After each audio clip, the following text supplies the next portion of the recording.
Здравствуйте, друзья и гости моего канала! Сегодня речь пойдет у нас о морилках. Мы начинаем красить наши трубочки. И один из распространенных способов окраски – это именно морилками. Мы используем водные морилки, именно морилки на водных основах. Здесь я вам привела пример, какой цвет приобретают трубочки при покраске каждой морилкой. Это вот фирма в основном чаще всего встречающаяся. Ну, по крайней мере, вот у нас продается именно такая водная морилка. Вот. Я пользуюсь ей. Сразу хочу отметить, что водные морилки разных фирм, даже если заявлен один и тот же цвет, например, лиственница, да, могут иметь разные оттенки. Вот здесь у меня тоже пример приведен. Вот лиственница, одна фирма. И вот цвет лиственница уже другой фирмы. То есть цвет отличается. Поэтому если вы берете какое-то изделие в работу, то необходимо либо иметь в запасе морилку, чтобы покрасить трубочки, если не хватит, либо красить полностью трубочки, полное количество трубочек на изделие, потому что у меня были случаи, когда начинаешь вот одной морилкой, а потом ее не оказывается в продаже, есть морилка другой фирмы, такой же цвет, а оттенок уже не тот. Я хочу показать, чтобы сразу было понятно, какой цвет дает вот это вот две лиственницы. Вот такой красивый серый цвет дает морилка орех. Это дуб.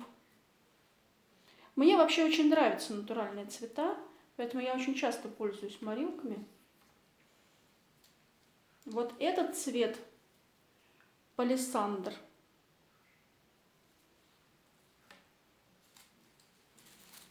Клен.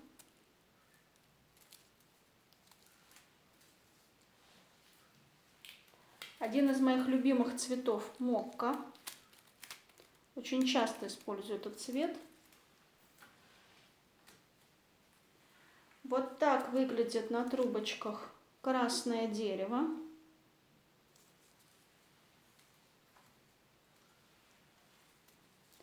Махагон. Казалось бы, да, почти одинаковые, но все равно здесь уже оттенки. Вот он махагон, а вот красное дерево. А вот так выглядит морилка слива на трубочках. Обнаружила совсем недавно. Очень мне нравится цвет, когда покрываешь лаком еще сверху, они становятся еще ярче. Очень красивые изделия получаются. Это о том, как у нас выглядят трубочки. А теперь хочу рассказать, как я их крашу. Ну, покрасить трубочки можно, например,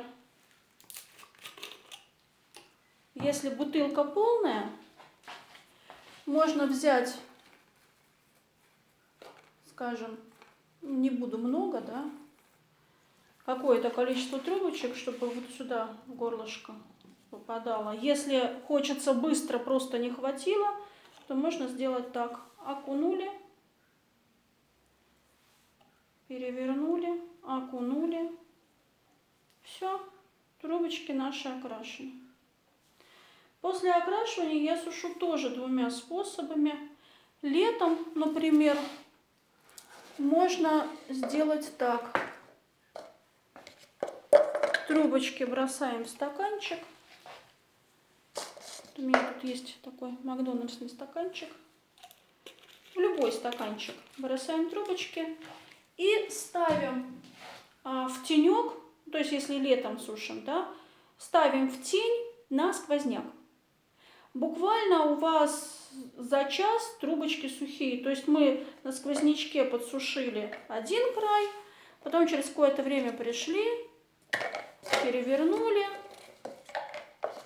все, подсушили то, что у нас было недосушенное, вот то, что было в стаканчике. Это один способ. Если у нас мало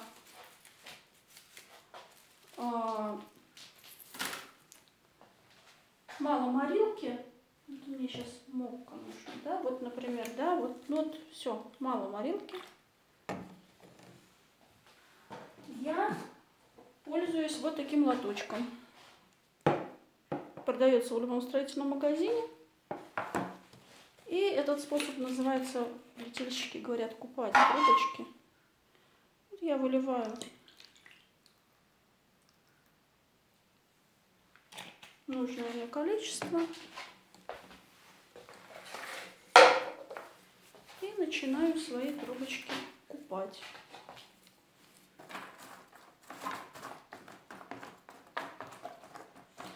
Наши трубочки как раз сюда длиной 30 сантиметров помещаются. То, что мы крутим на бумагу формата А4. Вот я в предыдущем видео показывала, фирмы Кондопога. Как раз они очень прекрасно помещаются в этот лоточек.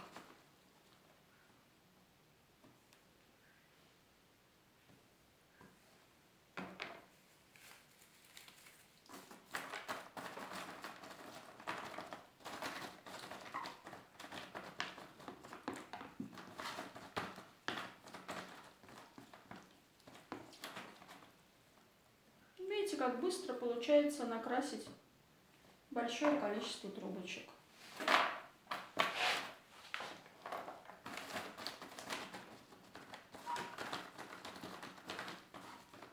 Также хочу сказать, что те морилки, вот, которые я вам показала, да, вообще любую морилку, чтобы, если вам не нужен такой насыщенный цвет, ее можно, например, развести водой.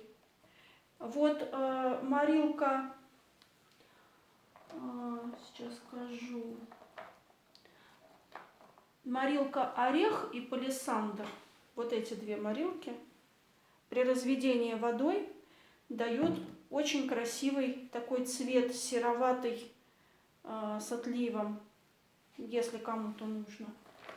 То есть здесь нужно экспериментировать.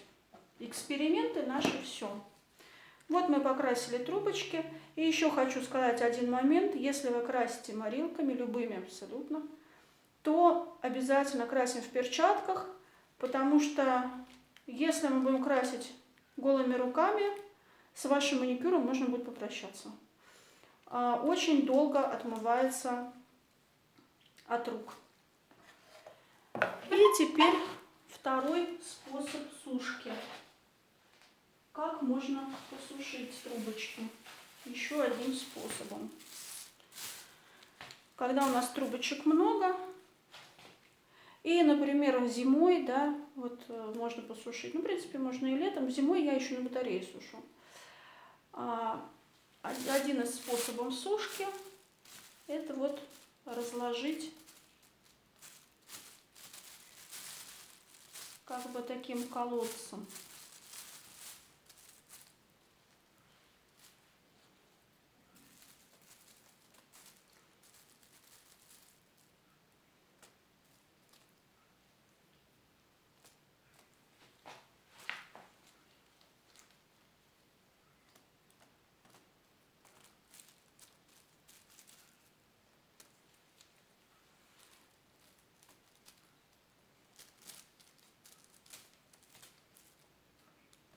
Вот таким вот образом.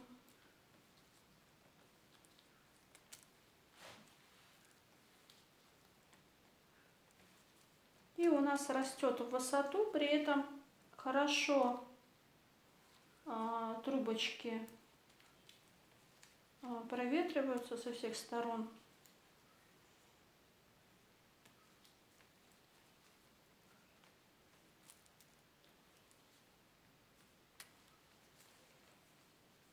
этот вид сушки я применяю очень часто. Сушу именно так. Обычно я крашу вечером, оставляю на ночь.